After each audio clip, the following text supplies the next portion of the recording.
Hey, it's Erin Andrews, and you are listening to Missin Curfew.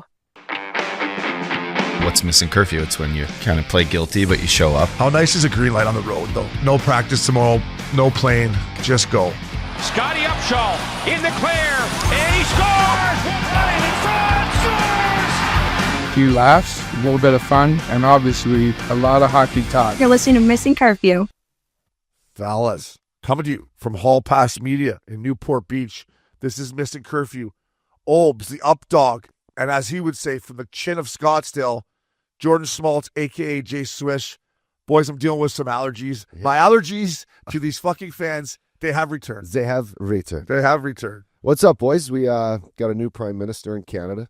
Who cares? Yeah, and, it's a new day today, so pick your chin up. Pick your chin up. Pick your chin up is right. Holy lefter. Yeah. Left winger. Pick your chin up. Boys, excited for the weekend ahead. Lots of good hockey, some Game 6s, Game 7s, and a Balboa member guest golf tournament, fella. Yeah, Swishy, before we get into that, how you doing, fella? Fella. Back from the chin of Vegas, boys. We did a pregame show there with Hockey Night in Scottsdale on Tuesday. Took in Game 5, so I'm back, baby. I'm ready to go for the weekend. I might go to the rodeo this weekend, the old Buffalo Chip. It's my favorite bar out in Cave Creek, a.k.a. Carefree, Arizona. So who knows? My brother, his gal's out of town for a bachelorette weekend, so, you can Lucky fuck. good bro time this weekend. So I haven't really had that, in a couple months here or whatever it is since last summer. So I'm fired up. Hanging out. Weather's good, boys. Life's good. What's all over there? What's going on over there, though? I got a two-part question here for you. How is Nicky Schmaltz when it comes to his girlfriend? Like, does he call the shots, or is he, like, when it comes to bro time, do you get enough bro time with him, or does she, like, kind of be like, hey, you can't, or do you get your time with him? No, she's awesome. I mean, she's from Verona, Wisconsin. He's known her for 15 odd years. So whatever he wants to do, she's cool with. That's awesome. Because you got to have, especially when it's your brother. Friends are one thing. Brothers don't shake hands. Brothers got to hug. But when it comes to your brother, you got, like, your wife or girlfriend should not ever dictate the time you spend with your brother. It's important. Fuck yeah. You got to talk him off the ledge if it's going the wrong way. Yeah. That's your brother, man. And you'd expect him to do the same to you. Fuck yeah. I hear you.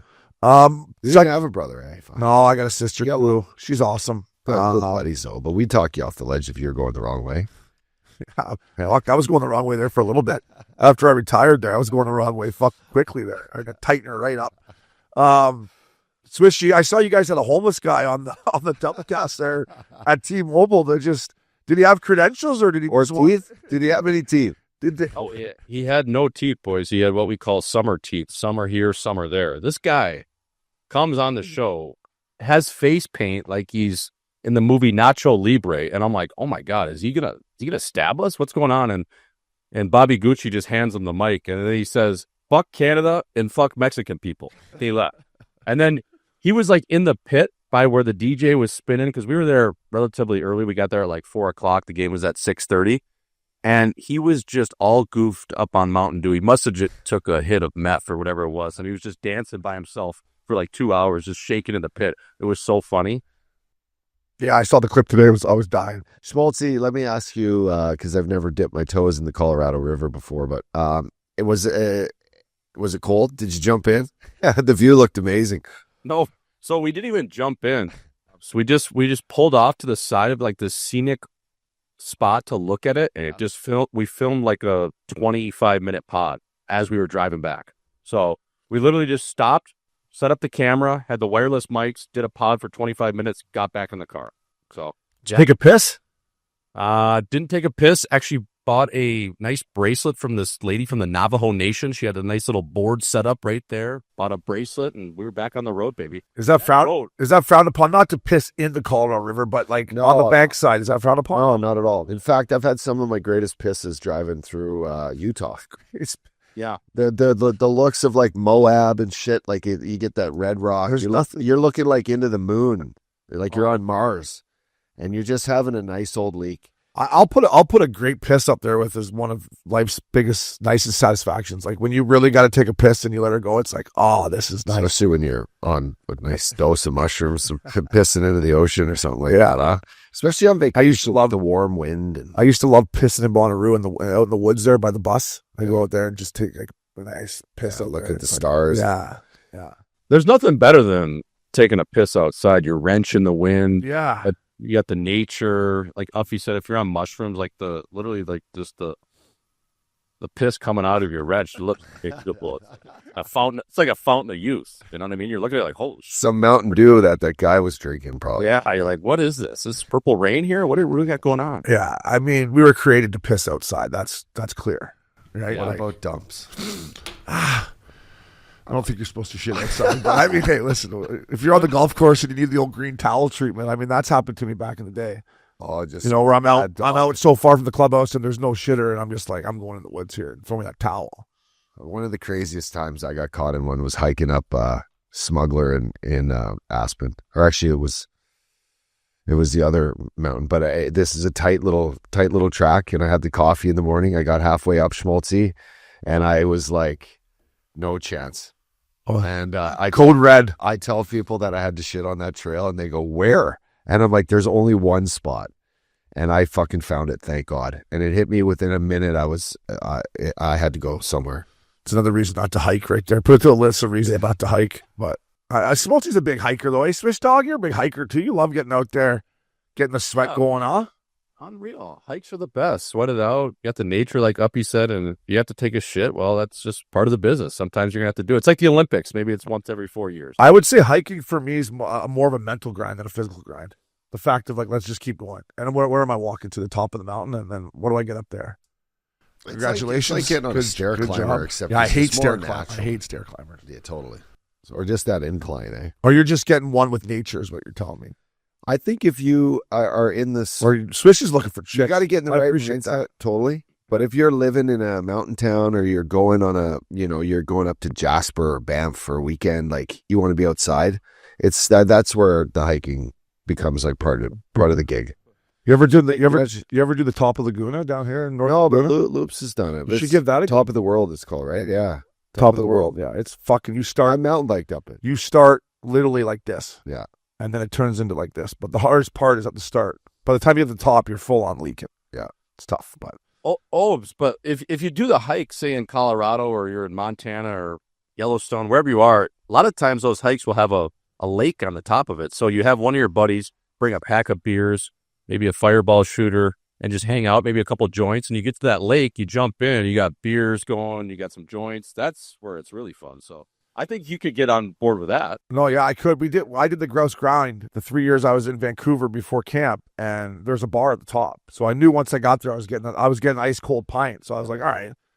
I think I might have been the only guy that's. I'm like, we're going back down. I'm like, I see you down there, boys. I go up there for a couple. People like, hey, all the Vancouver people in there. Hey, oh, how you doing? I'm like, oh, fuck, boys, I need a beer. Hey, need a beer. What do you got? That's across. That's West Van, right? Across I think from so, yeah. Stanley Park. The Sedines would do it like, Yeah.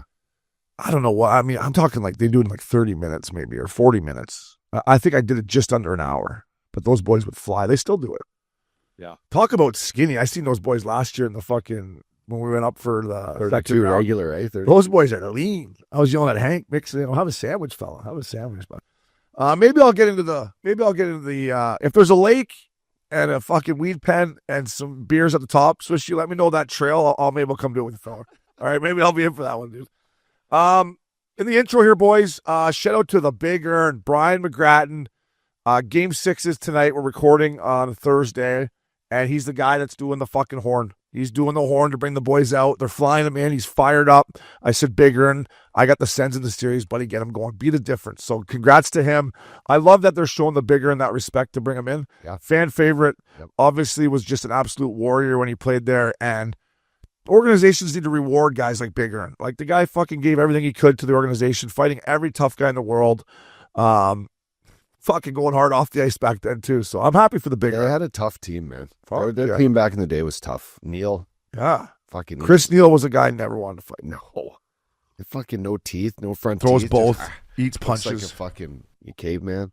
No, a great team. And listen, going back home, these guys, Is the barn's going to be rocking? A definitely better building than Toronto. Let's be honest. Toronto building's sleepy. Yeah, Loops actually wanted me to put the Scotiabank Arena on the milk cart, and I forgot to do that. He was like, it's a goddamn morgue in there. Yeah. Well, they're so nervous.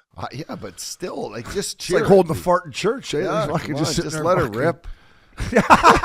Sorry, Father. Hey. No. It's not my fault, man. I just, Sorry, the coffee's not sitting well, but no, they're all just sitting there so no nervous. excuses for that shit. It's playoff time. Kyle, can you You're come here and guys. fix my computer real quick? Right, Obes? What's that? There's no excuses. No. Playoff time. I don't care if you spent 20 grand on 4 seats.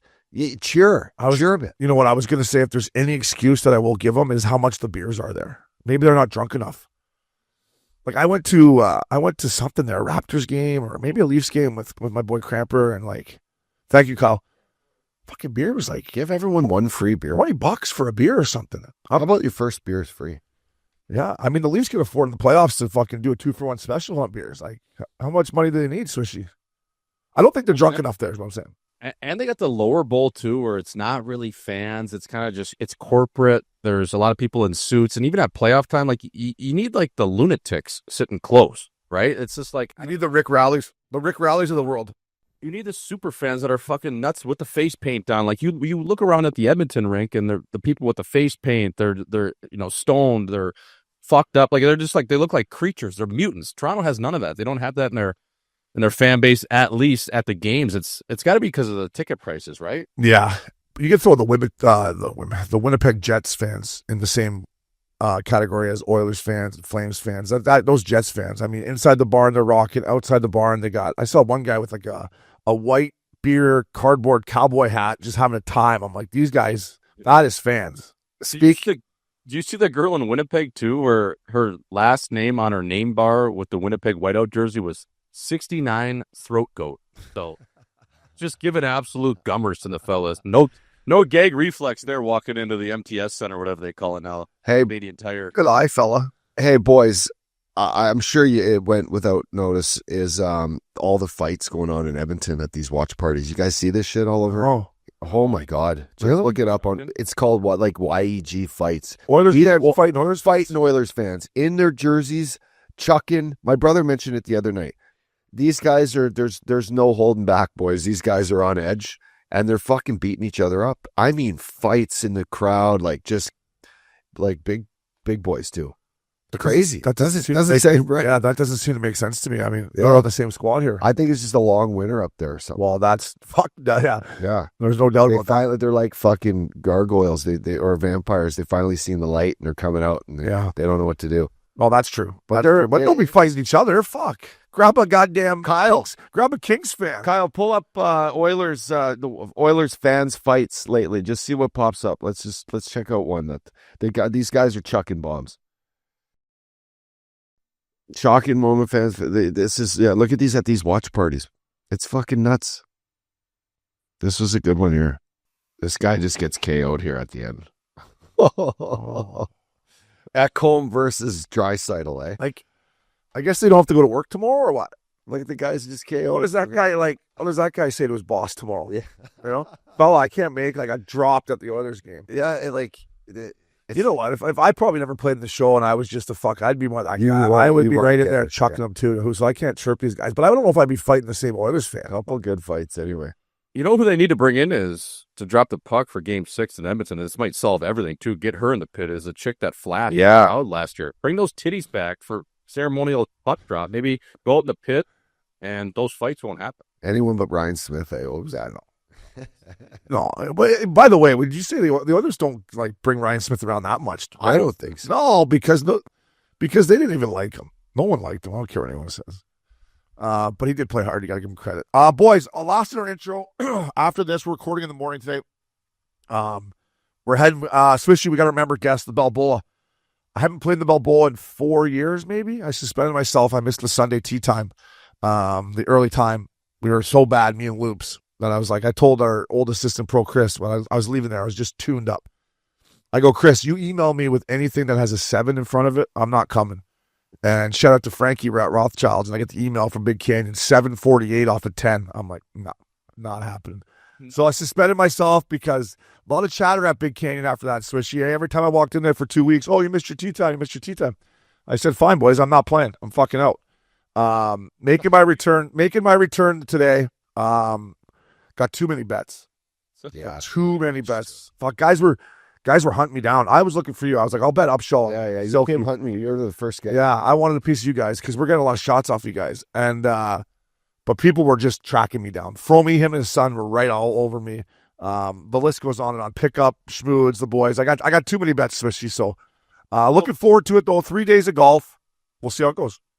So you were sitting at Rothschild's on Saturday night and saw your tea time and said, I'm not, you just called your own shot and you said, I'm not going? Yeah, I said, I said, oh yeah. I told the assistant GM or assistant pro or whatever, Chris, good guy, he's at Pelican Hill now. I said, fella, I'm shooting you straight here. I don't know how much pull you got around this club, but if there's anything with a 7, in fact, anything with an 8 even, I'm looking for a 9, 10. I'll see what I can do. 748. Off of 10. I hate 10 too. So hard. You start with a double every time. I'm like, Loops, we're not playing. He's like, what do you mean? I'm like, I'm not going in. But I didn't think there'd be as much chatter about it, right? Like, fuck. Yeah. So then I just suspended myself. I'm like, fuck, I'm not going to listen to these guys fucking chirp me. I won't play. Yeah, it should just be a DNF and just call it. Well, we were DNF. Yeah. We were fucking dead fucking last. Should not. We slashed it around. And my back was in one. I was just like, It's a long tournament. I withdrew. Swishy, I withdrew. But you mentioned any 3 dayer is a lot, Obes. It's a lot. And the last day is a grind. And if you're not in it, you're like, what the hell? You're not playing with your buddies mostly, right? No. You're probably playing with a couple guys, you know. Yeah, some 2 old guys that you don't know. You're hung cheese. But if you show up, you're like, ah. But if you're in it, it's kind of fun. Always want to play 20s there. If you get it in, I think you guys got a chance, both the boys. We're going to have to catch lightning in a bottle, Swishy. It's gonna the stars are gonna have to line for Team O'Brien and Lupul. So what's what's the first format when you're going off here at about 11, whatever? 11:50. You're what? 11:45. I'm right in front of you, but yeah, we're 11:54 off of 1. What's today's best ball? Just the low score. Low score. Tomorrow is modified shamble, modified shamby we call it. So I would drive, Loops would drive, and then we both hit a shot from there. And then we play alternate shot in from there. Okay. You might have a chance in that then. And then the last day is add them up. That's where it gets dicey. Yeah. That is just add up both scores. I mean, you're never out of it. I mean, some guys will make, big numbers. Yeah. So you got to just somehow stay in it. Stay in the fight, baby. That's too much golf for me, though. I fucking can't keep up. My body. It's a lot. But anyways, Updog, good luck. Looking forward to it. I tell you what, I can guarantee from Team O'Brien and Lupul that we will be catching a buzz out there. All right? No one's going to be drunker than us. I can guarantee you that. Hey, maybe you, but probably not. Probably not. Before we hit the break, let's not forget this show is presented by DraftKings. DraftKings, the crown is yours. Fellas, we'll be right back. Welcome back to Missin Curfew. DraftKings bets, baby. Boys, I'm pumping my own tires again. This is our podcast, and fuck, why not? Game 5, Parlay Cafe, Vegas and the Canes. The Canes were down 3-0, and I'm going to get into that game more as we get into our segments here. But and then Vegas won an absolute thriller. I mean, your boy Hartman almost broke my heart, and the offside was, I'm telling you, at the one angle you couldn't see because Barbashev's glove. And I'm texting Pickup and T-Rex and Smooths are at the game. I'm like, boys, it's close. And they're like, no, they just showed on the Jumbotron. We're fine. And then after that, Vegas kept going. But that's a nice little money line parlay for me. But last night I took it on the chin, boys.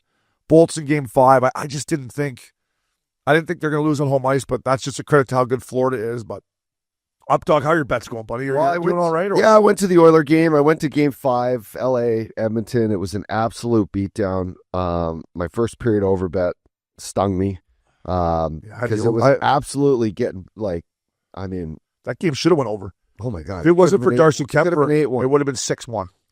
So I missed that, but I did double up midway through the game. It was still, it was such a close game, 0-0 or 1-1. And I'm like, there's no way Edmonton's losing this game. So I doubled down on my money line bet, thankfully. But what I got my focus on now is my series bets. And I'm kind of looking.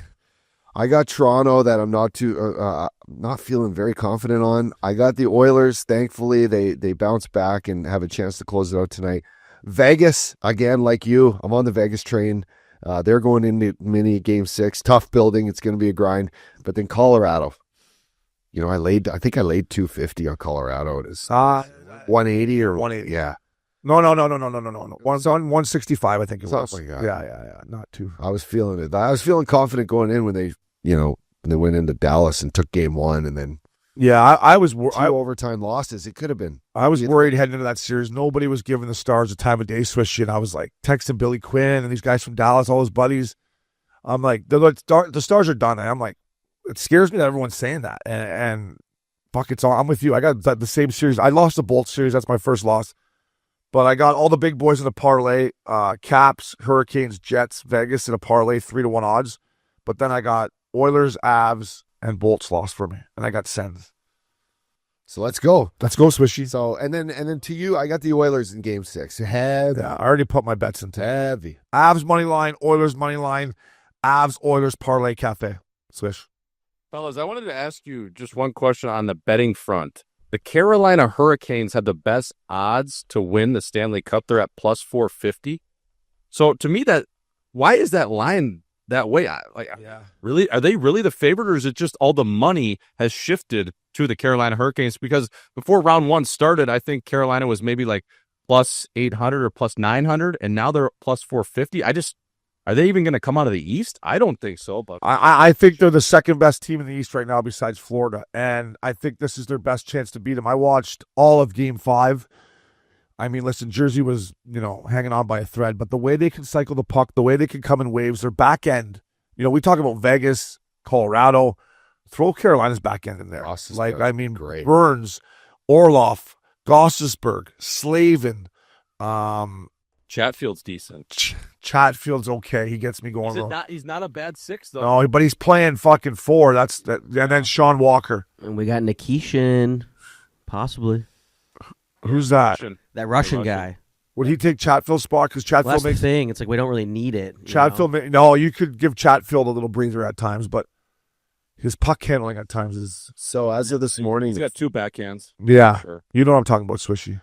Yeah. As of this morning, boys, Florida and Carolina are both 425 to win on DraftKings. So wow, Obes, you're right. They're both the teams going in.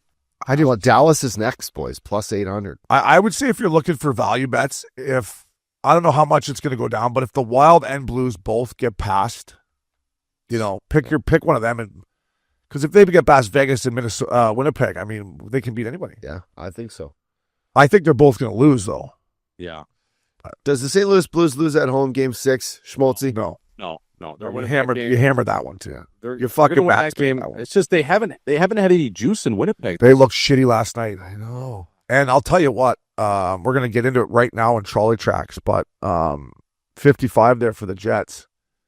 When he went out, the Mistikov came up and fucking guy was flying, that little Russian. He was buzzing. I'm like, he can play. He's a Swiss Army knife. He can play up and down the lineup. He's just a utility guy. He's like Ben Zopris back in the day, the baseball player who could just play any position. Who was he playing for, the Tampa Bay Rays? Yes. Yeah. He didn't have a select position. You just go in and play whatever they needed in the field. That's Nemestikov, man. He could play up and down the lineup, wing, center, first, fourth line, everywhere in between. Yeah. All right, boys. DraftKings bets. Get some skin in the game, but always bet responsibly at DraftKings Sportsbook. Trolley Tracks, a segment that I just kind of made up throughout the playoffs here because there's been big hits. Well, here's another one. Braden Shen on 55. I always screw his name up. Shifley. I got to remember that. But what do you think about? Boom. Great hit. Boom. What are we talking about? Shouldn't even be a discussion. Is it interference? Oh, the puck. He reaches for the puck. No. Let's see it again. Boom. Puck's right there. It's a good hit. Listen, if they want to give him 2 minutes for interference, I can live with that, but that's it. I mean, I let it go. But if anything, it might be interference because he doesn't have the puck. He's looking for it, though. It's a great hit.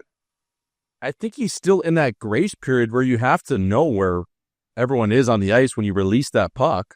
I'll tell you what, you got to know where Braden Shen is on the ice at all times. Problem. Yeah, I love him. What a guy. Now, Scardon Arniel, who was the head coach of the Manitoba Moose when I was in Vancouver. I don't know him very well. I had him in Columbus. How is he? Commodore hates him. Yeah, I don't know. We kind of butted heads, although I was only there for a cup of coffee. See, he leaves his feet. That's what the Jets are upset about. Does he leave his feet? I'm not looking at the video like you guys. Does he leave his feet at the point of contact? Yeah. Though? They come up afterwards, but It's not- when he hits them. I think it is afterwards, Swishy. Watch. Right. That's what I thought I was seeing last No, night. he kind of goes into it. But you kind of have to lift up a little bit when you're hitting a bigger guy like that. I mean, Shifley's not. so Shifley's you're not. good on Monty. Monty's a fucking smart man. So after the presser after said it wasn't the Shen hit that hurt him. It was the Fasca hit. He came back I and played. didn't see the fact. That is Monty just trying to play a little, ticky tack with the player safety, being like, it wasn't that hit that hurt him. Because now what do you do if your player safety? Well, did you see what Scott O'Neill said? Yeah. Yeah, I did. He said, I didn't know Jim Montgomery or Monty was a medical advisor now. I know. So there's a game within the game there right now. I like that. I do too. Yeah, but it's obvious. If he didn't get hurt, he came back and played 9 more minutes and Played 6 more than Fasca got him. yeah, I know. So can we Did we see the Fasca hit? Fasker got him good. Right on the chin, a little whiplash. Whoa, That's the hit. That one hurts more. That one hurts more than the other one, I would say. Yeah. Get your fucking head up, bud. Maybe that's why he wears the ear guards, because he's always just going to get his fucking bell rung. So I mean, he still stays out there for that. Ends the shift. then he started seeing stars. I bet. Yeah. Yeah. Yeah. Speaking of Oh, seeing he stars, actually went to try to hit Fasca there. the hardest I ever got hit. It's funny, we're talking about these interference hits. Cam Barker, who I used to chirp in Chicago all the time and try to fight. You never fight me, Swish. And Swish, you'll appreciate this. It was kind of a puck behind the net where you look at each other's D and you're like, who's going to go get that? It was me and Mitchie. So I kind of went and got it and I did a little reverse and I watched my reverse pass. And Barker came down weak side D. So I went like that and back around the net this way and fucking Bowango. Fuck D hit you behind the net? He was coming for me. And fucking glove and bucket. And I just remember getting up and the whole barn was green. And I'm like, holy fuck. And I get back to the bench and I kind of shake it off and fucking, and I'm looking at him. I'm like, I'm going to kill you, you fucking prick. I will get you. I never got him. But yeah, it's a penalty nowadays for sure. Back then, no one even talked about it. Literally, like, D go down in the below the dots to hit a guy. so Mitchie was kind of there. I came strong side, made the little reverse to him. Then I went back around the net to the weak side, and he came all the way down looking for me and fucking got me. Hardest I've ever been hit. It's the Mike Richards stuff. Yeah. But I just thought, Max fella. about it, it's exactly what we're talking about now. And back in our day, I know it's different, but no, it wasn't no penalty. No one talked about it. It wasn't even like, I don't even think the coach said, are you all right? It was just like, hey, come on, boys, let's go. Keep her going. I just think we need to expect to get hit all over the ice in the playoffs. It's just what the game is. So pick your fucking head up. But we shouldn't be talking about, is this a dirty hit or not? It's fucking hockey. Yeah. Playoff hockey. Pick your head up everywhere on the ice all the time. Yeah. You should know when Braden Shen's on the ice. 100%. And that's why he's valuable. Because he's fucking wears a C, scores goals, and he hits guys hard. Yeah, and this is why you finish your check, right, Swishy?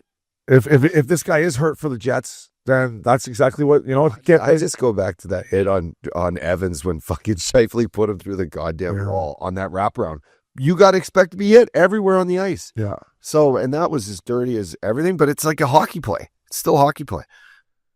Yeah, I like it, boys. I mean, Schenner's one of my favorite players. Speaking of the guy that can do anything, he can do anything. But I just think Shifley, there's got to be some onus on the guy that has the puck. Like, he plays that puck back up the wall, and then he admires his pass, and by the time he turns, Schenner's right there. Yeah. He just buries him. Booyah.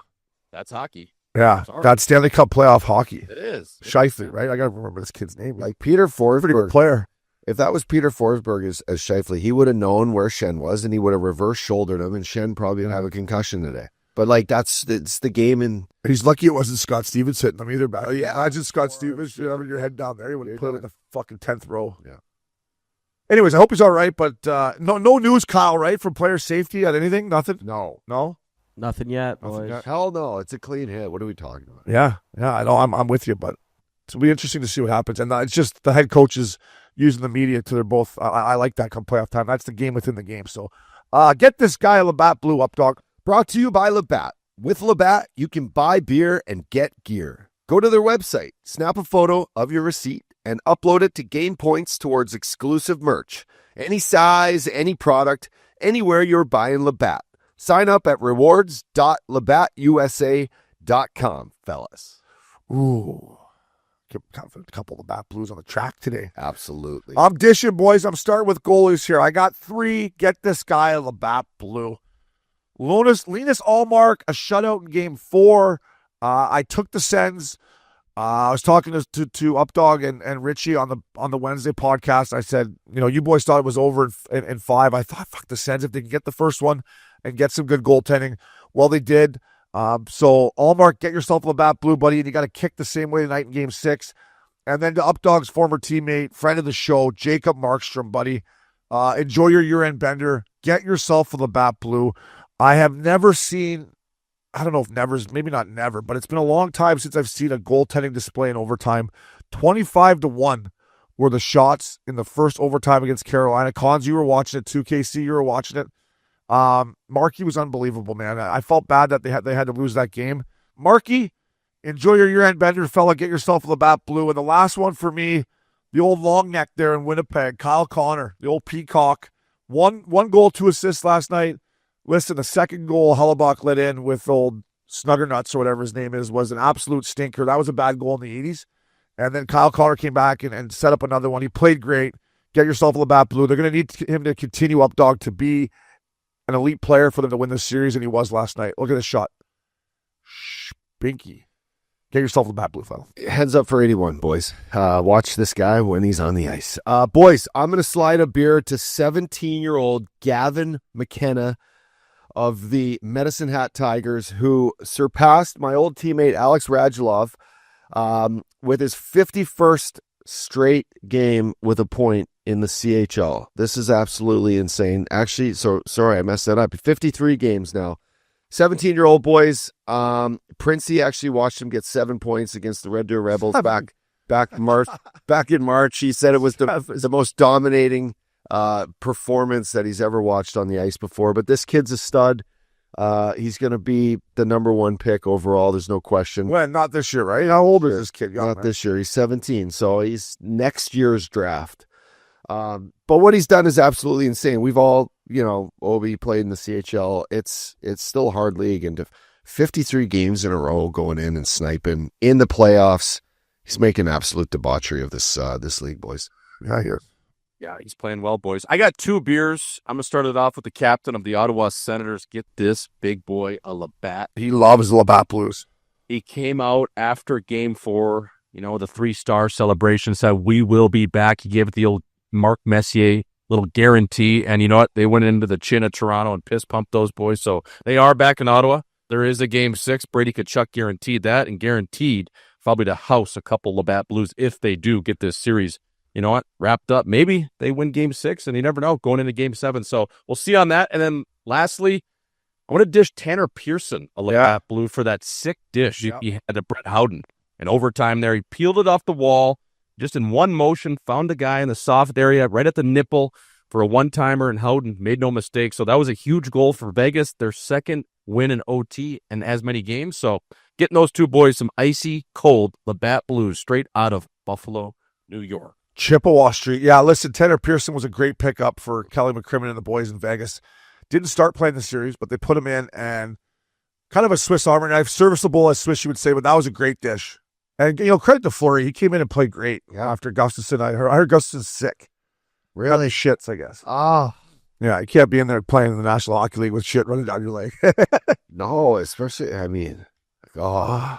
Tough. Or he's sick. I don't know if we go because he's been the star. That's a terrible pinch by fucking, who was that? Look at how to take a hit. Merrill. Absorb the hit. This Merrill. Use your feet. This Merrill's got a good agent, Swishy. Great agent. Yeah. Because this is all his fault. This is his guy, too. Oh, holy fuck, shot. That was a bad shift by him. Terrible pinch. You just hold there. Go back to the start of this play if you can. Please, Kyle. Swishy, I wish you could see this. We're working on being able for you boys to see it. We apologize for that. Like, to me there's no point of him going up, right? He's got his forward coming back. You're going for a big hit in overtime. Just hold your dots there. Don't chase. He chases all around. Now he's chasing Kolesar, and he loses his guy in front. Yep. That is just a horrendous shift by Merrill. Horrendous. he just got caught way too far up ice. Like, dude, blow some snow, sit at the dot there, let the game come to you because you know it's coming back down the wall. You don't have to chase out there. Exactly. And nice job by Kolazar to replace his D. Yeah. Because it actually fucked that guy up. Yeah, he went out to get him in high ice. Yeah, which is not his guy anymore. But no, it's not. And Kolazar is not the most dangerous guy, right? And I remember Sean O'Donnell told me my rookie year, Odie, I love him. Don't follow up one mistake with another one. If you make a mistake, take a breather and just fucking go back to the front of the net and regroup, right? Romero started chasing, skating forward, and then, like you said, Kolazar went out. All around bad play, but great shot by Howden. And I'm with you, Tanner Pearson. Get that guy Labatt Blue. So, boys, moving on here. It's the Missin Curfew. Dog of the week. Jake Sanderson is my dog. Honorable credit to Thomas Chabot. His game 5 was the best game I've ever seen him play.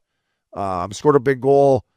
Smart, making little plays, little bumps, hitting the middle, taking a hit, moving it up, keeping it here, keeping it everything in front of him and close to him, and he played a hell of a game. But Jake Sanderson, you talk about Brady Tkachuk. We asked Brady at the start of the year, how good this kid is, because right, they gave him an 8-year deal. I was like, this kid just fucking, here you go, here's 8 years. Like, well, good on Steady Stevie Staios, because this kid's turned into a player. This is his coming out party. He's my dog of the week, Swishy. The way he can skate, play big minutes. He's an elite defenseman. Yeah. Oh, a great young defenseman. And you just talk about a guy that just is a one-man breakout, Obes, right? Yeah. Guy that can not only make a pass to the middle of the ice, avoid the walls, but if you need him to, he can exit with his feet. That's the biggest thing, I think, with a lot of these defensemen. Like, can you round the net, and then can you make that first forechecker that's going to be in your face right about the dot, or even a little further in? Can you suck him in and make a play, or can you beat him with your feet? He can do both. Yeah. So that's why I love watching him play. And yeah, he's going to be a big time piece if, again, the Ottawa Senators could force a game 7. I play with his old man, Jeff. He got traded for Loops. How fucking long were you in the league? Yeah, he got traded for Loops. He went from Philly to Edmonton for fucking old Loople and Jeff Anderson, right? Him and Yoni picked it in. Yeah. So I played against Jeff Anderson? Yeah. Fuck yeah. 08. 08. Yeah, I was in the league now. Yeah. Hey, my iPad good one. Uppy, this is twice we mentioned that Yoni Pickett, but Chief Berube always used to tell me, and I think you told me the story too, every time that Yoni Pickett would play against Toots, Jordan Tutu, you'd have the flu. Yeah. Like, oh, my tummy hurt. Yeah, he wasn't the only one that wanted to get the 2-2 flu, but he wouldn't even come to the rink. He'd just call in and say, I'm sick. Toots was scarier. We've talked about this, but Toots was scarier in the American League than the NHL, because in the American League, there was not a whole lot of structure and he didn't care. Like in the show, if he was F2, he'd have to seal the wall. Yeah. In the jungle, if he was F2, he'd come down and still fucking take your head off. Like me and Billy Brookbank, or like fucking Tutu again. There'd be some good clips. I remember when playoffs, Billy called him fat. Toots almost took his shirt off. He had his shirt pulled way up and warm up. He's just skating red line being like, fat, you fucking kidding me? I'm like, got him, boy, Billy. You got him fired up. So, fellas, let's talk Huel. Whether it's early morning skates, back-to-back games, or just grinding through a practice, you know how tough it can be to fuel up the right way. That's why I've been reaching for Huel Black Edition, ready to drink. It's a full meal in a bottle with 35 grams of protein, 27 vitamins and minerals, and no prep and no cleanup, fellas. Just grab it out of the bag and you're good. My go-to, boys, is strawberry banana because it tastes like a legit shake and it hits the perfect balance of energy and recovery. I'll crush one right after skate or a workout. It's got vitamin B12 to fight off that post-practice fatigue and vitamin C, fellas, to help you keep your immune system strong, especially during road trips and those long winter months. Honestly, boys, it's become part of my routine. If I was playing, no more fast food after games. This stuff is just way better. Fellas, new customers hit up Huel.com/curfew and use code Curfew for 15% off your first order plus a free gift. That's HUEL.com/curfew, code Curfew. Boys, moving on. It is Tea Times, presented by DraftKings. DraftKings, the crown is yours. Updog, we're not the only guys teeing it up this weekend or looking for tea times or booking golf trips or heading to Cabo. The New Jersey Devils, we'll start with them. I got to be honest, I didn't watch much of the series, but I did follow the Devils down the stretch. And after Jack Hughes got hurt, they kind of limped into the playoffs. And, Jack Hughes is an important piece to the team. But, I still thought they could have had a better effort than they did. To me, the guys that are really a big fucking issue for them are Timo Meier. This guy is a big pussy. I'm just going to say it. Like, the deal they gave him, like, he's a problem. Hall is a problem to me. They're really undersized up front. And I just think with Hischier and Jack Hughes, Bratt, Mercer, they're just undersized boys, and they look undersized every time playoffs comes around. So I don't know what Fitzgerald's plan is there. But to me, they got to get some size up front. I don't know if that's, do you think about moving, a Mercer and a Bratt for a couple bigger forwards? I don't know. But to me, boys, when I watch them come playoff time, up front, they look undersized up dog. Yeah, I mean, I think they're just trying to be the team that plays with a high pace, high skill, and, like Edmonton, just try to beat you in a shootout, right? So we're losing Luke Hughes in game one was devastating for them. Yeah. And then Markey, they rely on Markey to steal games. You touched on it earlier. At times he's the Great Wall of Sweden, and then other times, a little shaky. And that's the series. They're playing a great team in Carolina. And unfortunately, I just think, do you switch it up? Yes. Do you need, Dougie Hamilton to be? Would you ever trade Nico Hischier? I think he's an incredible player. Would you ever do you need him and Jack Hughes? Well, I think it can work. I think they're both really good players. You mentioned the biggest problem right now is Timo Meier. Now, Timo Meier 2-3 years ago took that hit from Jacob Trouba, and he hasn't been the same since. Like, that's the guy you need playing as a power forward. Yeah, Myers is making 8-8 up dog. He's making more than your boy Jack Hughes. No, I know, but and he's fucking awful. Who is? Meyer. Oh, yeah. He's making more than Hughes. I thought you were going to say Hischier. Hischier's worth every cent at 7.25. I think you could get away with maybe dishing away an auxiliary piece. Like, Jesper Bratt's a good player, but I think that's a guy that you can maybe part ways with to get some size in there. Yeah, I'm just saying, I agree with that, right? Hischier and Hughes are probably untouchable. My bad. Yeah. Even Mercer as a third line at 4 bananas, like, I like the kid's game. He's like fucking Newfie, isn't he, Ups? Yeah, he is. Good kid. Like, I like him, but, like, he's small, too. Palat, he's not the biggest guy. He's, $6 million. Nace plays a hard game. That's a makeshift fourth line there. Fucking tough fourth line. But Connor, I like. Just, they got to get some size, boys, if you want to win a Stanley Cup. You can't have all just, the Oilers. Say what you want about the Oilers. Fucking Pears, Brown. I mean, they got some guys. Let me pull up. Yeah, like, they got some guys with some heaviness to their game. Good bottom hand, as Troy G. Ward would say, Jay Swish. Heavy bottom hand. Your FU hand. I mean, even Evander Kane, Hyman, Frederick. Yeah. You got to Paul Colson. You got to have some size. Yeah. How about my boy Arvidsson getting the puck to the net free M mark? Yeah, I know. Told you it'd be a big piece to that fucking playoff. That's a huge game. Arvidsson's picked up his game big time. Big time. He's a playoff guy. That's why they got him. 12 McDavid's making 12.5, eh? He's going to be making what? And Dreisaitl's going to be making 14 next year, isn't he? Yeah, I think kicks in next year, yeah. 13? I don't know. Listen, I just think the Devils, and that's my opinion, boys. So, but I do want to say one thing about the Devils. Frosty fella, you looked good all series. The games I watched, the hair, the towel, the way he stands on the bench too. He gets the knee up like he's almost coaching, right? Like he's right into it. Like you can tell. He's just coaching. Yeah, I know. Some trainers you look over at and you're like, hey, I need a fucking towel, or throw me hey, I broke my stick, and they're fucking looking at eating a hot dog or looking at the crowd, right? Frosty's into the game, and like you see him on the bench. I'm always looking for him, but he's just like, he's into it. Yeah. Like he loves it. Yeah, we'll never know when you break a twig and you need Frosty to be on his game. Remember the young kids used to scramble and break a stick? They weren't paying attention. They fucking like, oh man, you're like fucking keep your head in the game. So, Frosty, love you, buddy. Enjoy the year-end bender. Marky, same to you, bud. The Tampa Bay Lightning. This one hits home, boys. It hurt my wallet. It hurt my heart. John Cooper, Coop Dog, we love you here at Missin Curfew. The Stanley Cup playoffs are better with the Lightning in it. And unfortunately, for the last few seasons, we lost them in the first round. I love their hockey club. Listen, it was a bad bounce getting Florida. Florida healthy right now. Marchand's, unbelievable on the third line. Seth Jones is playing well. But to me, the Lightning again, and I'm going to sound like a broken record here, but they were a little undersized as well. And I think against Florida, up dog, they just were too small of a hockey club, in my opinion. What about Hedman? He's getting old. Hedman's played a lot of hockey. Yeah. Right? Like the power play running through him, running through Kucherov. We talked to Kucherov, the power play was not where it needs to be, especially if that's if that's going to be your strength against the team in a playoff series. It's got to be working, and it wasn't. And then Big Vasilevsky in Florida in Game 4. That's.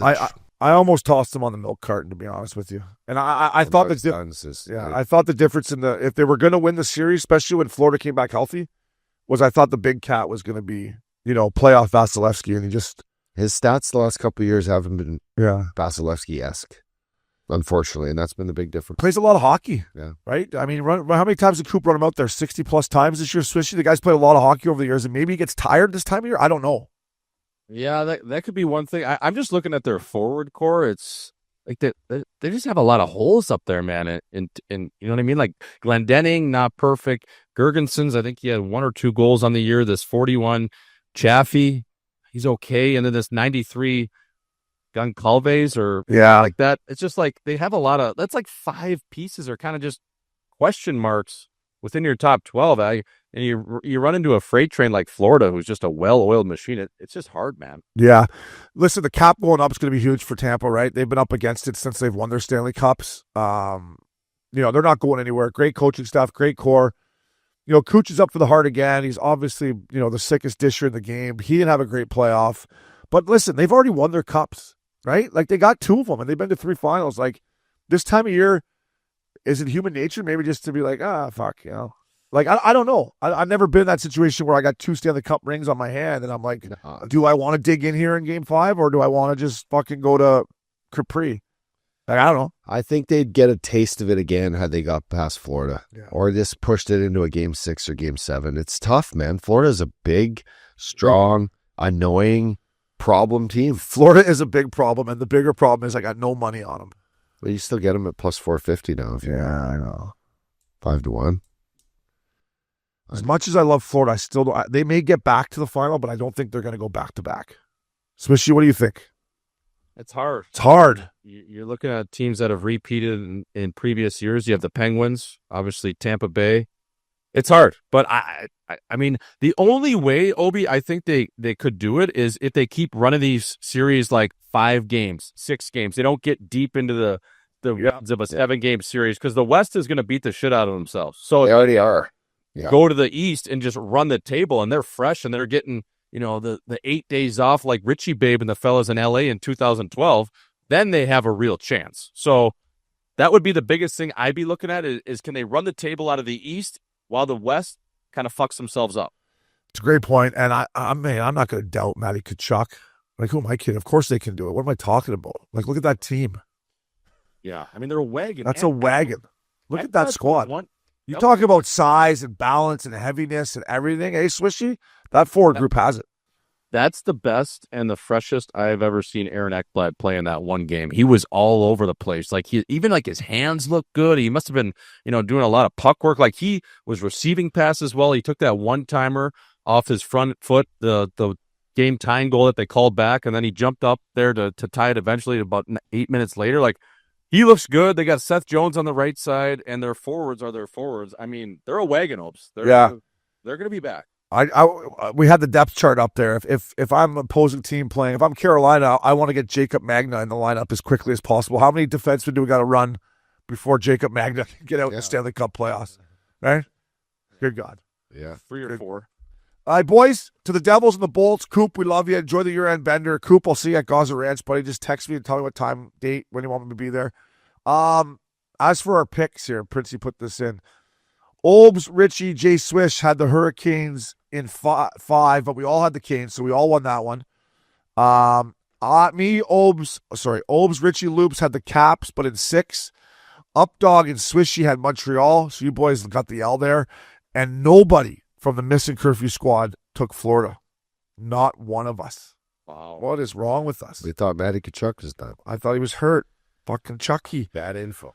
I just want to touch on this real quick here, boys. Moving on here. Back up the Brinks truck. Beep, beep, beep, beep. Back it up. Of course, Taylor Hall gets a 3-year extension during the Stanley Cup playoffs. Have you ever heard of anyone getting an extension during the Stanley Cup playoffs? And and throughout my career going back, no one after the first round was like, hey, congrats on the new contract. Like, good on him, I guess. But could you imagine negotiating a contract in the playoffs? It's just, is this normal now? It's just your time. I don't know if it's normal, but I think it doesn't hurt. If it was something that was lingering around for whatever reason, they're like, you know what? If we can get past the first round in 5 or, quick one, and we got a break, we'll sign you. I want to look at it from Carolina's perspective. Yeah. But let's say Carolina goes and wins the cup. Yeah. Is someone going to give Taylor Hall way more than 3.1 a year? No. No. No. Not on a 3-year deal. Not on a 3-year deal. So if his agent called me, I would say, yeah, he's playing well right now. I'll call you in fucking June after we won it. We can negotiate a contract. Like, I just try to put myself in a GM seat. That will never happen. But if someone tried to negotiate with me during playoffs, I'd be like, are you fucking nuts? I don't know. Maybe that's old school mentality, but I was shocked. Yeah, I think it's not coming from their agent. I think it's the team calling the agent going like, hey, by the way, let's just get this done. What's it going to take? Like, he likes it here, right? He's made a bunch of money. He's a good fit. He's good with the young guys. So you're looking at it from the perspective of the GM's trying to get him to play better. Let's reward him, and maybe he'll even play better for us. Totally. I can see that, but I've never in my career heard someone get an extension during playoffs. But maybe fuck, it would have been nice. Fuck yeah! Imagine winning the first round and then getting the 3-year ticket. Yeah, been real nice. So, congrats to Taylor Hall. Carolina, look out for the KC's Carolina Hurricanes. There's something to deal with here. Last but not least, it's the Jagger Iciest Shot of the Night, presented by Jägermeister. Serve it cold or don't serve it at all. Jägermeister. Damn, that's cold. For more info, visit Jägermeister.com. Always drink responsibly. Cheers up, dog. Fellas, Cheers to the first. Cheers to the first of many shots this weekend. Cheers, boys. Fellas. I'm wearing DK green today. We're not going to be able to miss you on the course. Yeah, we're gonna see. Yeah, that's fucking. Took a sea bomber this morning to get a little blood flow. I'm ready to go shoot 70. He's just gonna have a boner out there trying to fucking make putts, eh? The Jagger Ice just shot of the night. It's KC's Carolina Hurricanes. Listen, I watched this game. Markey, unbelievable. Then they take a 4-minute high sticky Mercer, and look at this. Gostisberg, good pass, booyah, 5-hole, corn dogs, Jackie, corn dogs for all these people. Game, set, match, handshake. What a shot by all played unbelievable. I felt bad for the Devils, but high sticking penalty, double overtime, game over. Iciest shot of the night. Damn, that's cold. Yeah, I felt bad for Markey there, but great shot. This was an incredible game. What a comeback from the Carolina Hurricanes down 3 early. Aho played great. Right. Jarvis played unbelievable. Markey almost threw his stick at the ref. Or at his own D-man, actually. Was it? Yeah, watch. He smashes it, and then he looks at his D-man, and it was coming out of his hands, right? Huh. Now, the ref's behind the net. Oh, yeah, he almost did that. I don't blame him. Yeah. He played unbelievable. So, Swishy, thank you, my man. Up dog. Have fun this weekend. Coming up next, NFL Fox Sunday. Friend of the show, Erin Andrews, coming at you next on Missin Curfew. Welcome back to Missin Curfew. Up dog, Richie fella. We're going to class it up a little bit today at Missin Curfew here. We're going to class it up. Friend of the family. She kills it. I mean, Fox NFL Sunday. She has a great podcast, the Calm Down podcast. Erin Andrews, EA. Thank you for taking the time. And what a setup you got there. You know, this thing in our house now that we do, even if we're like maybe having a Mr. and Mrs. overload of sensory of noises between the nanny, the Alexa, the kid. Fellas, Hope's checking in. It's my favorite fucking thing to say. Fellas. And we just die. We love to go back and forth with each other, Jaron and I, because I feel like you really how much do you play it up? It's supernatural, Obi. Now, it's like my timing thing. EA, like I hated doing the videos when I first started. I still don't love them, but when I at least say fellas, Olb's checking in here, it puts me in like my frame of mind, and then I'm like, okay, but yeah, people are like, hey, we know who you are, man. You don't have to tell us who you are. The DMs, they're like, we know who you are. I'm like, it's just a tiny thing. You have to. It's your tag forever or your intro forever, and also you're also always hitting on the glasses, right? I forget what it is. Is always Kit's eyewear. It's Kit. Yeah, the Kit's eyewear. Kit's eyewear.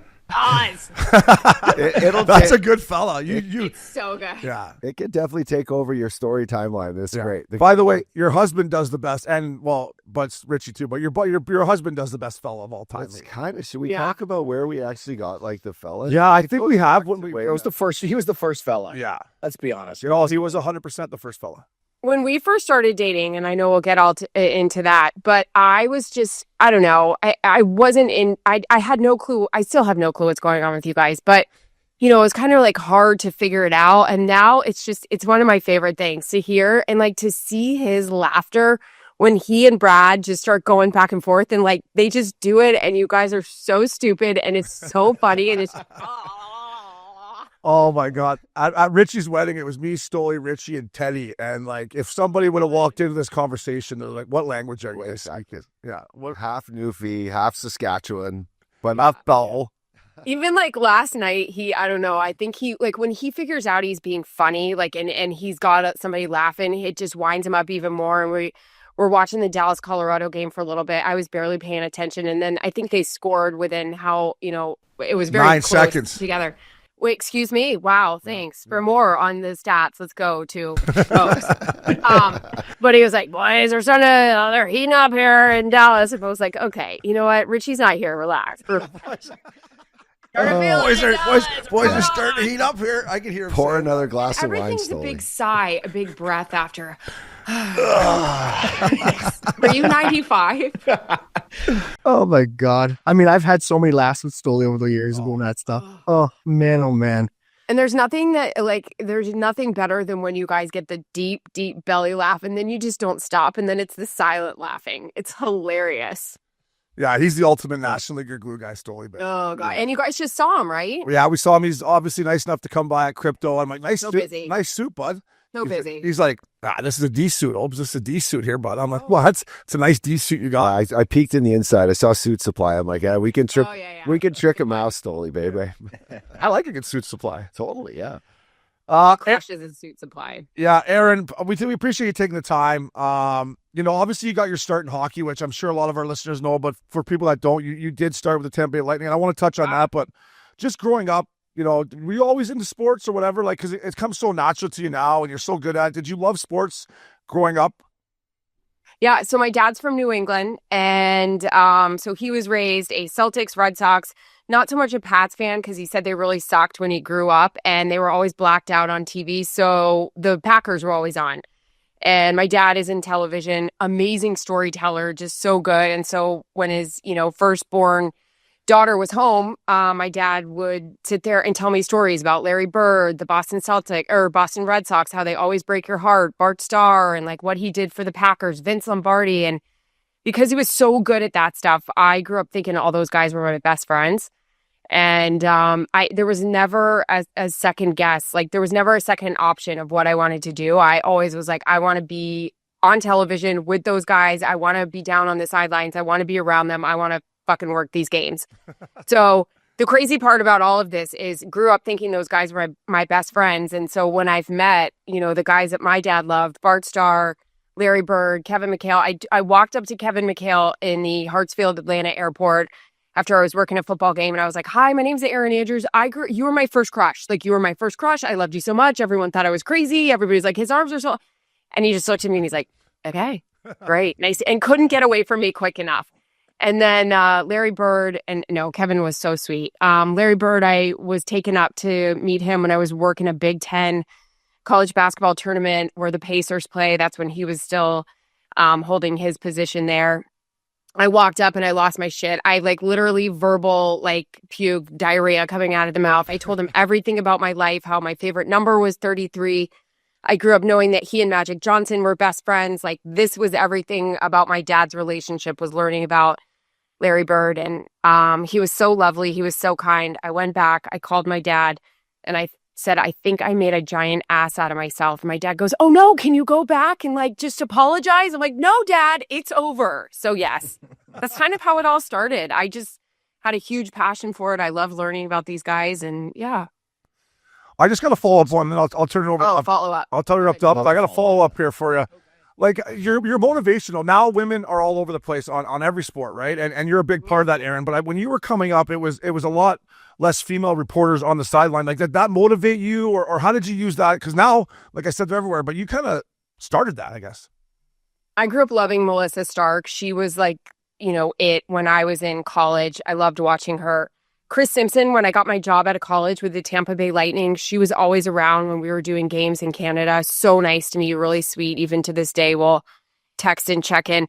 Yeah, I mean, you always kind of knew there weren't a lot of females around, but I think when I first got hired, I worked for the Lightning, I worked for ESPN, I got thrown on a ton of sports at once. I didn't really care because it was just like I wanted to do so much so fast just so I could get a ton of respect. Also, I loved it. I had zero life. I mean, I was just like, this is fun. I'll do 2 basketball games a week. I'll do 2 football games a week. I'll do a baseball game.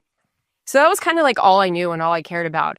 I think it wasn't until I got older and you started seeing certain things with like women and all that. You're like, oh, okay. But yeah, it never really bothered me. I just didn't care. I was so pumped to just work. With, the Tampa stuff, we're like huge fans of John Tortorella over here. And I know you love him so much, but just if you could touch on him and how great he was to you just starting out. Yeah, so I got the gig. I mean, look, the Lightning were in last place. They had just fired. I forgot who they had fired. Ludzik? Was it Ludzik before Torts? I think so. Rick Dudley, maybe? Or I don't know. No, Rick Dudley was Ludwig? Steve Ludzik. Stave Ludzik, yeah. Yeah. I got it. That a gal. She knew what she was talking about. No, so they were like the worst in the league. And Cloutier was not. I don't think Cloutier was still our goalie. I know Weeksy was our goalie for a bit. But they hired me. I was doing some freelance in town. I was interning at my dad's station. I got the gig, $40,000, a year. I lived with my parents. My dad's like, take it. I was like, Dad, I don't know shit about hockey.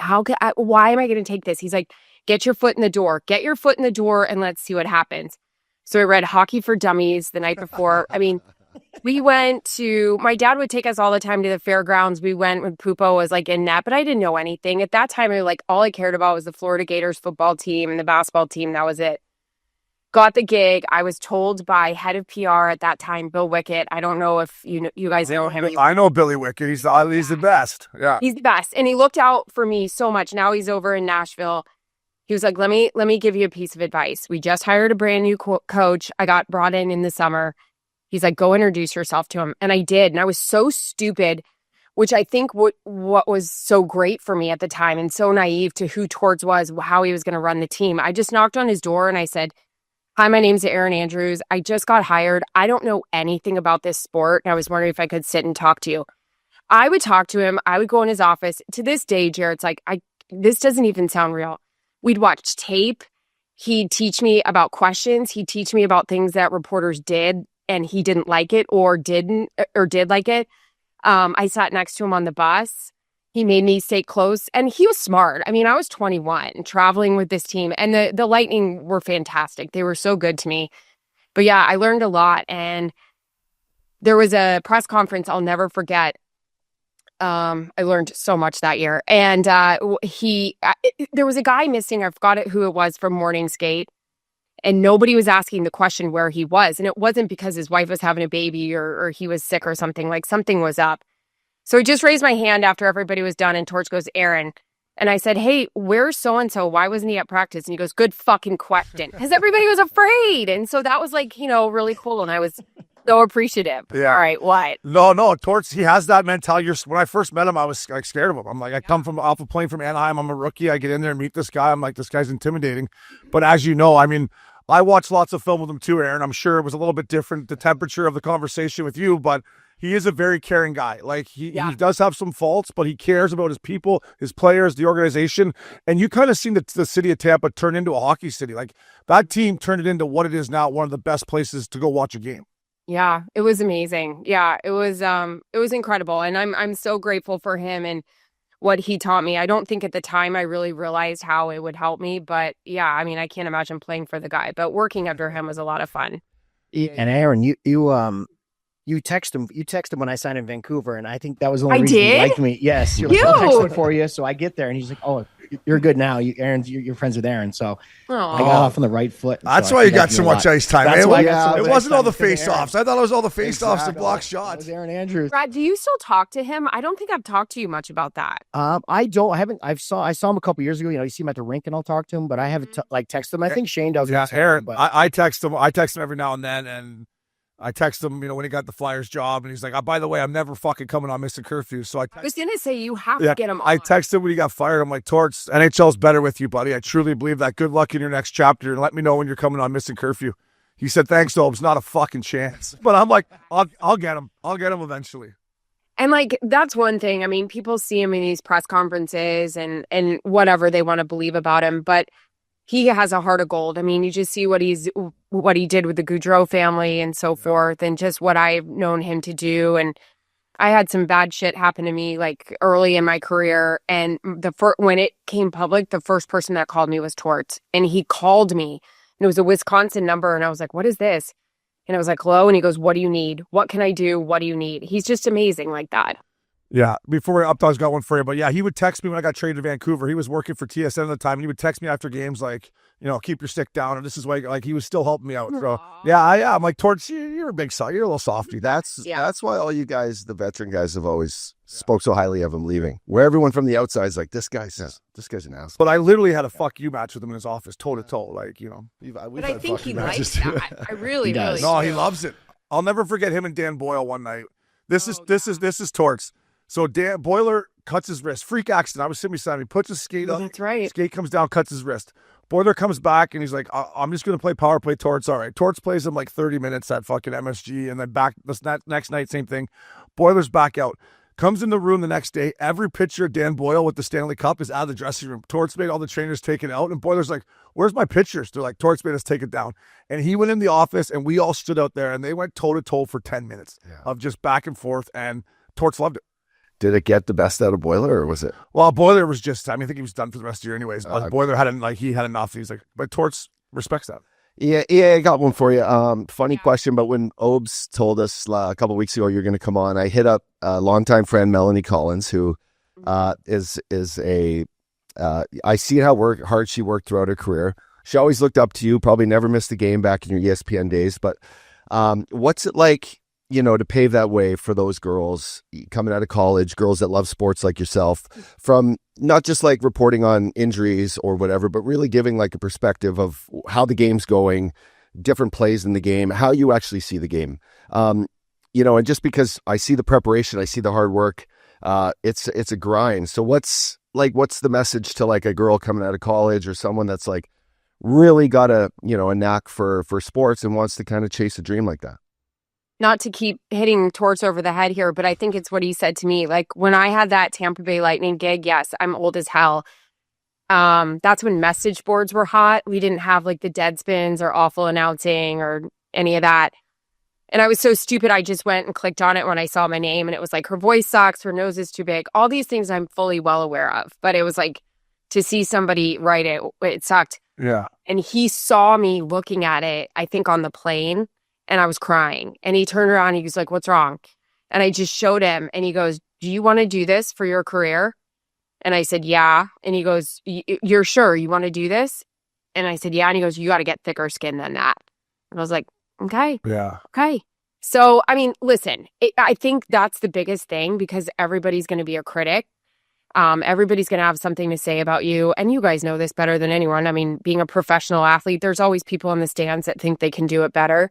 So do it. Try. Go do it. Fucking try to interview Patrick Mahomes seconds before the ball is kicked.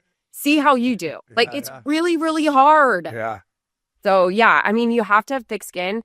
And also, I would say, as you guys know, with what you did in your life, you got to love it. You miss out on a lot of shit. I haven't had a Thanksgiving at home in years, and I'm okay with it. We always have, a game on Thanksgiving. I've missed 5 straight Christmases. We did have last year off. That was awesome. It's going to be harder now with kids. It's hard, but it's my second, I have a double life. I have me with my family and then this, but I love it so much, and I can't imagine a life without it. Oh, and that kind of leads me into other stuff. You got, I love you guys. Anyway, You got so much going on. You got the football stuff, you got the podcast, you got the clothing line, and obviously you're a new mom to beautiful boy Mac, who's just the best. And then you got your little dog Howie. So how do you balance it all? Who always humps you, Brad. It's so bizarre. He always humps me. A dirty dog, eh? That dirty dog, eh, Rich? He knows. That dirty dog. Good-looking guy, we get it. I mean, you must see like how tight you are with Daddy, but it's like Howie doesn't hump anyone. But when Brad comes over, it's like it's like you can see it. You're like, what's going on? Get it together. I know. I like the good look. I give good belly rubs. Yeah, he's a good boy. He's a good boy. No, but I'm wondering, Aaron, like you're crazy busy and how much you guys love Mac, and it's how do you balance it all? And I don't know. I mean, today I was even like in a workout class and I was texting Jarrett. We were talking about something and he's like, as long as we're a team, because we were, kind of talking about stuff going on in our lives. I just think that like I'm so grateful as much as I chirp him all the time, but that helps or that makes it work. I think just our personalities, just having a partner that understands. First of all, my nanny was talking about me with like my coworkers. It's all men. I'm the only female around, and that does not bother him at all, which I'm so grateful. He's friends with all my guy friends that I work with. So I'm grateful for that. I had to have a partner that understood. I'm gone 4 days out of the week. I'm with all guys. They all end up texting him anyways for like just, funny memes and stuff, and they all love him. Hard not to. Yeah. So that's a big deal. Communication, but we have a lot of people helping us out. We have to. But I also think with him too, like he got done playing and then he wanted to be at the rink and he wanted to go and he's in Fargo for the Frozen Four. He's doing this. He's dealing with the Ontario rain. Like I get it.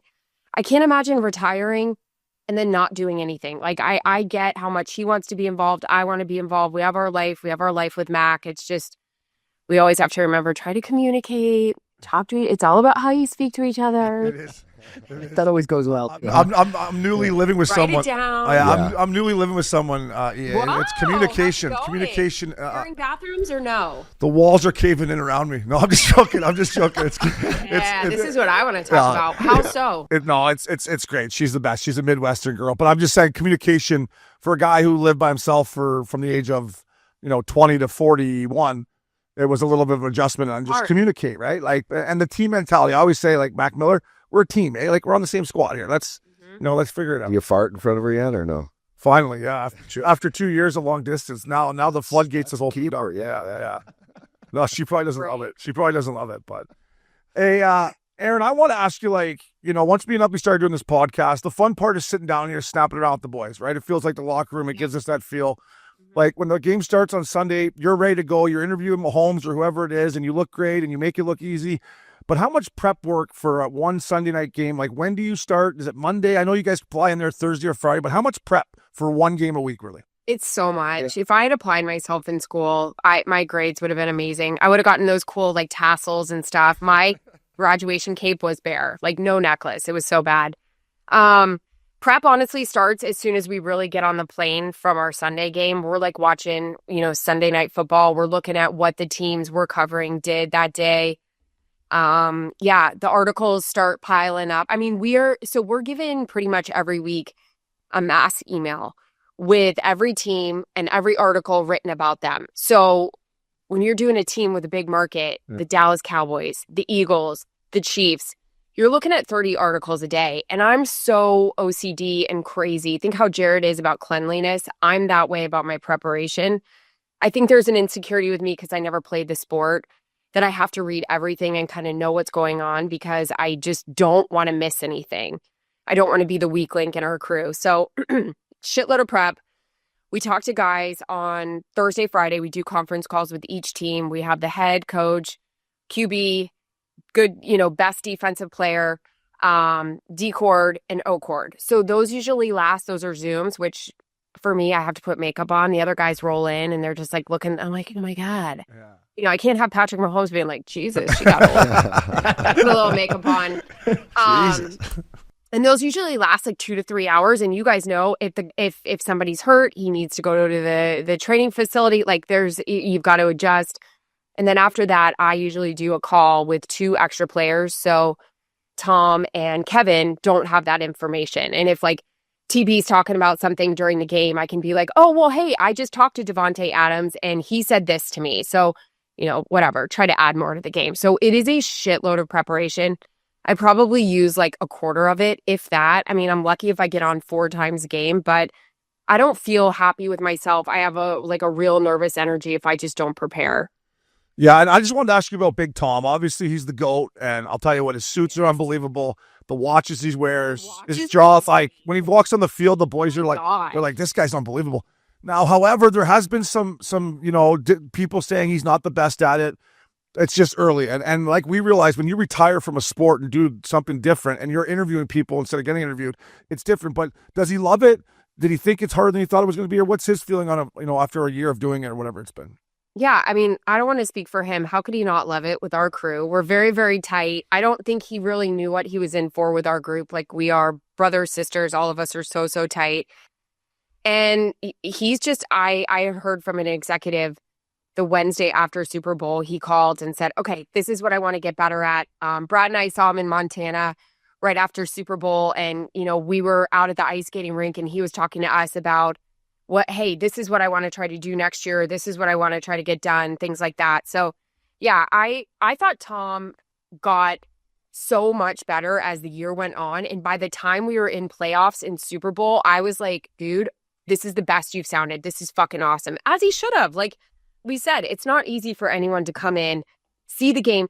Also, and I'm going to do a shitty way of explaining this and probably mess it up. He was saying how we look at the game, how he sees it in the booth, is opposite of how he would look at film, I guess.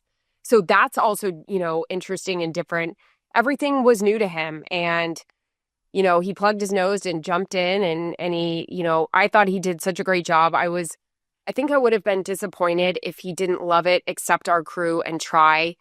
And that wasn't the case. He jumped in, he embraced all of us, even had a couple of drinks with us. So that was fun. That's nice. Philly. Yeah. We were all freaking out. We're like, whoa, what just happened? This is amazing. So, good time. EATU, which player has left the game and been so natural at like TV work? Just like it rolls off his tongue or he sees the game like he was playing, like to your knowledge, the last 15 years, like who's left the game and you're like, wow, this guy's got it.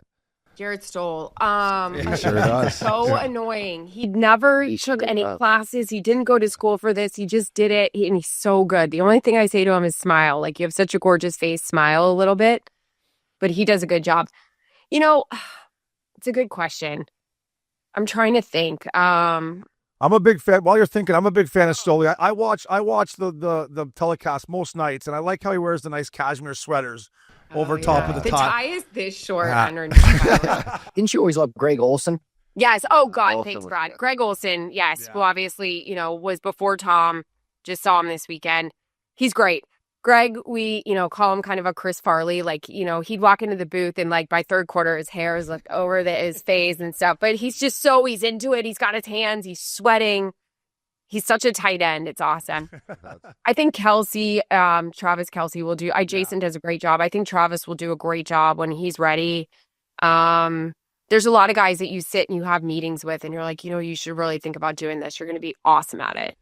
Kind of leads me into my next question, Richie. I want to jump in. But what do you think, Erin, of men's fashion in sports currently? We're talking about Tom Brady, PK Subban last night on TV. I don't know if you caught the ESPN doing along The the Subs was way Did you see it? That was awful. Oh my God, it was. I love you, PK. It was even. Yeah, I love PK too. But your thoughts, like between hockey, football, basketball. But that Mark Messier is handsome as hell. He So sure he is. looks The mess great. is the He's man. in good shape, isn't he? Yeah, He's still in good shape, man. Oh, he looks great. I and got he a can picture with DJ. Mackie Babes with him. So that was like the one at the LA Strong event. I was so excited. Yeah, you probably don't know this, but he's a hell of a DJ. Yeah, we had an after party with. Yeah, we had an after party with him in Montreal. Like he DJ'd in the Uber home for us, and then came for a couple beers. I'm like, this is awesome, Mark Messier. This is great.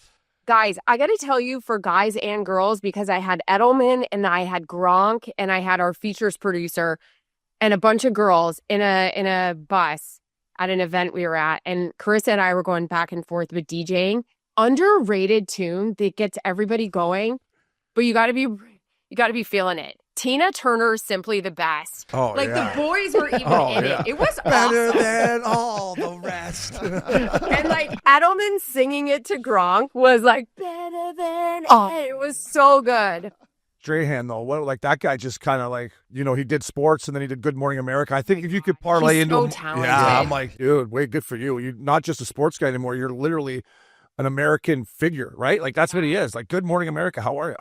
Well, this is, he's got he's got a couple gorgeous houses, right? And we've all been over to his house. He's so gracious enough to open up to us. And one day we were all taking a tour of it and he was showing us around his gorgeous home. And we were all saying, good for Stray, because you know what? You can sit and look at somebody and be like, damn, like I want to do that. You're sitting there as you're sitting on your ass with a cup of coffee watching GMA and he's up at 6 a.m., doing the news. So Yeah. that man works his tail off. I've learned so much about working hard from him, being in the business, being a good person. He is so charismatic. He is just, I think all you guys do. Men just get better with age. And God, he's just so good. We did this thing at Fox. It was great. We did a whole thing at like 3 a.m. in New Orleans with Lady Gaga. And it was like kind of like Bourbon Street is opening back up after the terrorist attack. And what a better way than having the Super Bowl and the fans come back and let's celebrate sports. And we were all walking down Bourbon Street together, like with this camera crew. And Stray led it with Brady. And he's like, tonight we come together because we are like something like that. And he gave Lady Gaga a big hug. And Chris and I were like, fucking Stray. Like, He's just so good. Yeah, he's a natural. And I love that he just kept his teeth the same. He's never really, Yeah. He's like, I got a little space between my teeth. I don't care. I'm going to win Super Bowls and do Good Morning America. So you guys just say what you want about my teeth. He's the best. He really is. Rich, you got the last one for EA? Yeah, Aaron, this was probably it for us, but we're, obviously, you're tight with the Kings. You're going to the game tonight. Yeah. Jared works for them. What's going to happen? What do you think? Do they have it in them? Can they pull it off? Give me your prediction. I know. Yeah, can the Kings finally? Can they slay the Oilers dragon? Can they finally do it? EA, like I really think they can. I got to be honest. After game 2, I think I ruined it. I was walking around telling everyone they're going to the Cup. Like, yeah, so was Richardson. Don't worry, he had a Stanley Cup ring on. He's like, they're going to win it, Opes. We're the Sprinter fan. He's like, Opes, they're going to win it. I'm like, it's 2-0. They're heading back to Edmonton. Let's calm down here, fella. I mean, Richie, maybe it's supposed to go to a game 7 to get them to believe like games. Oh, fuck, how great would a game 7 be? Like the team that's knocked them off back home. This is it. Game 7. I think if they can beat them in this series, well, that's the only time they will. I wouldn't be shocked to see them in the Western Conference Finals. I wouldn't. I think this is the monkey, man, that they got to get off their back. This is it. Yeah, I'm with you. I think this is a very good team. And if they get over this, the confidence they'll have would be huge. So what's going on? Why can't we're Connor closing out. McDavid and Leon Draisaitl is the problem. There's 2 guys. That's the only problem. I stand by this though. That Draisaitl, he's got the hottest significant other in the league. Oh, wow. She's so fired. Last year, really? She's a good girl. That's a nice feather on the cap to have. Not only is he an absolute bull out there, he's got the best looking. That's yeah. She's beautiful. I think Jarrett saw him and he was like, "Hey, tell your wife thanks." I was like, "Oh, I'll blow her up any old day. She's gorgeous." Yeah, the young hockey guys there, and they got it. They figured it out. They got some good looking girls. Didn't we have? Yeah. Stop the old dogs. Yeah, I was like, I know, but it's nice that they're carrying on the tradition. Like, come on, Nikki Taylor. Yeah, I know. Yeah.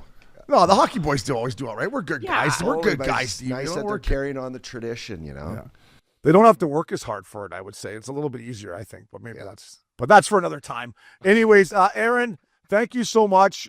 We love Stoli. We love you. Much insight. Richie's part of your family, or so he thinks anyway. I tell them, but thank you so much, Erin, and tell Stoli good luck tonight and keep killing it. One thing I am going to be like, I feel like I'm sometimes I won't say it because that's rude to say to someone, self-promotion, but I got to shout out our hockey gear because Scotty was just asking if we have Edmonton gear, and we do. It's a female team apparel